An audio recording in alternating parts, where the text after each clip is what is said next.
today's video, I'll be showing you some more tips about how to declutter even though you're not wealthy.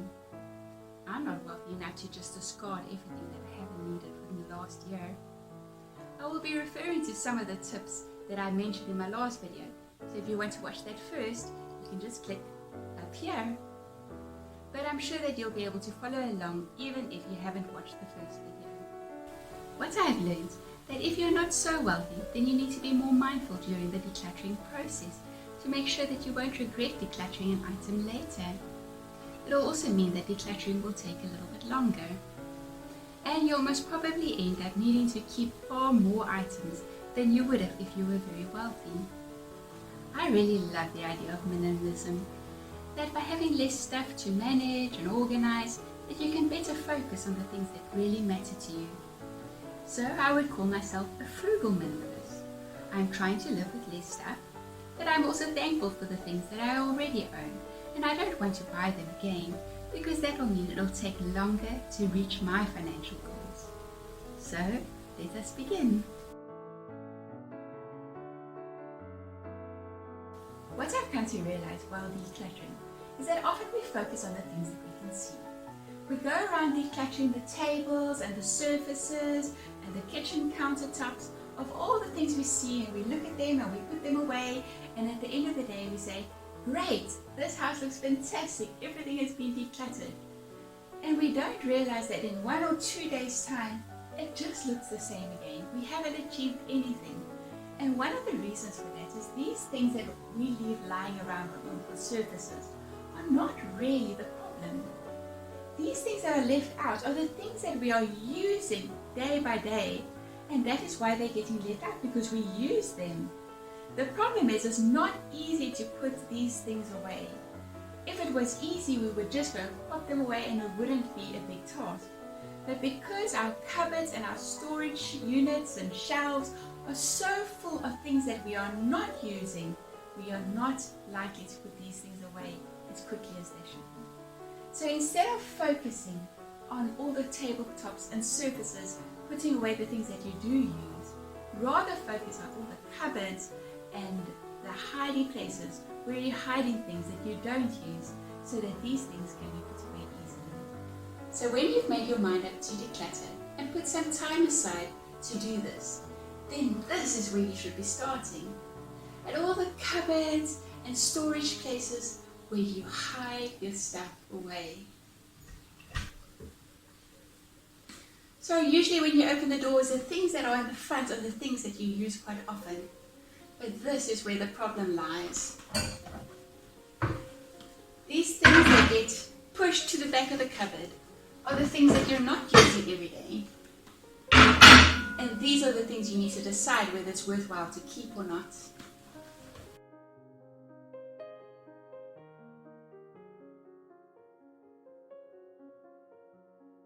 And once they are out the way, it'll make it so much easier to put these other things back in their places.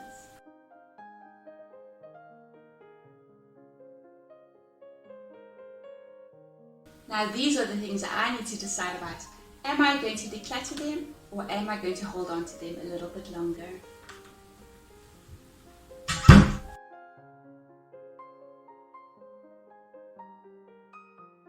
Another way of decluttering when you're not so very wealthy is to finish things.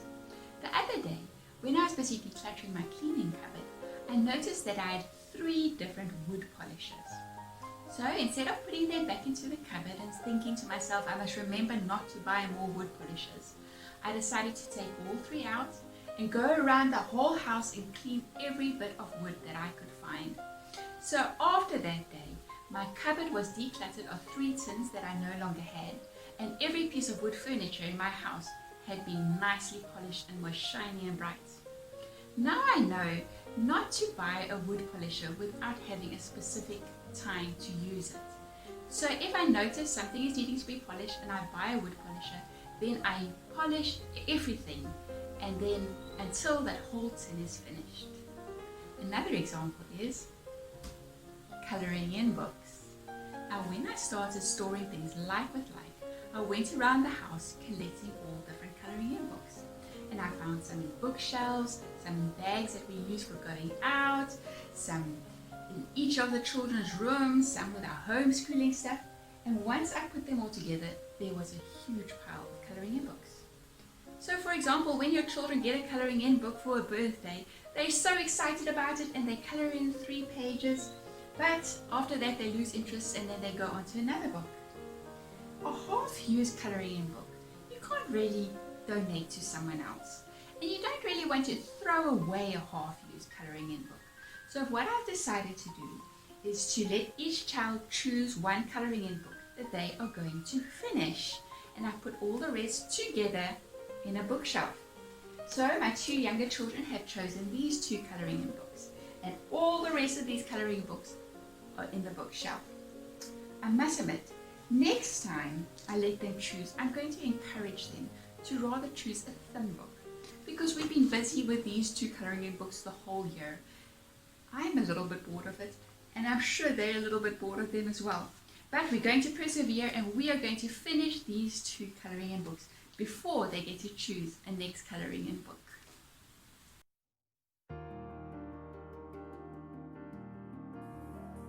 The bathroom is another place that I find that I declutter quite differently to the way I would have done if I was a wealthy person. I started off decluttering in pretty much the same way anyone else does, taking everything out of the cupboard, seeing what we have, and I noticed that we have a lot of luxury bath products. It's something that we often seem to get as gifts for birthdays and Christmas and end-of-year functions and things like that. And although my family do use things like talcum powder, bubble bath and body wash and lotion, we just weren't using it up as quickly as what we were receiving it. And so they were stockpiling and stockpiling in my cupboard. So I did what you would usually do if you did decluttering. I looked around and thought about the people in my life to decide who would really appreciate these products.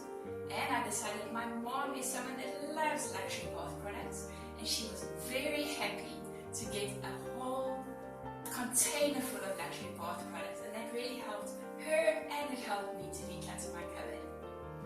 But for other things, it's not something that you can very easily just give away. For example, here I have some men's sensitive face wash. Now I think this container came into my life when I got married to my husband almost 20 years ago. And I think if all this time my husband still hasn't started using it, I doubt that he's going to start now. And although I may be cheap, I'm not going to keep it for my son to become a teenager for him to use. And it's not something I can really give away to someone else. So I've looked at it and I checked there is no best before date. I've smelt it and it smells okay. And so instead of keeping this in the cupboard to use as a face wash one day, I'd rather put it in the shower and we're going to use it as a body wash for the next month or so. In this way I get to declutter my cupboard, but at the same time I save a little bit of money on body wash in general, and every little bit does help. Another thing I found in my cupboard are all sorts of essential oils and coconut oils, and this is sweet almond oils that I've bought over the years or received over the years because I would love to be this person that uses essential oils. I know how wonderful they are, but I just never find myself using them the way that they should be used. And so when I found all these little containers, I decided to make a conscious effort of using them and finishing them up. So for all the lovely smelling ones, I added them to my laundry for the last cycle so that my laundry smelled fantastic for a few months. And all the other oils, like the coconut oil and sweet almond oils, I've decided to start using them as my night cream in the evenings. So instead of buying new night cream, I decided to start using the oils. The reason I don't usually use them is I don't like the feeling of them on my hands. But I've decided to just get over myself, make do with the feeling on my hands, and use them on my face instead of having to buy a night cream. This way I'm saving money and I'm also using up all these little bottles, and I'm finding that they're just as good as my normal night cream would have been. Thank you so much for watching all the way to the end. So now for the real deal. treasure. Now the problem is that everyone's idea of treasure is slightly different. And my family love to look around nature and find beautiful treasures in nature. And I really do want them to appreciate the things that we find around us. Now I've got a problem here in my bathroom. The only piece of decor that I really want in the bathroom is this flower. But someone has very thoughtfully and lovingly brought me a shell and a stone to put on the shelf. Now, I can't declutter the shell and the stone. It was done with great love. So what to do about treasure?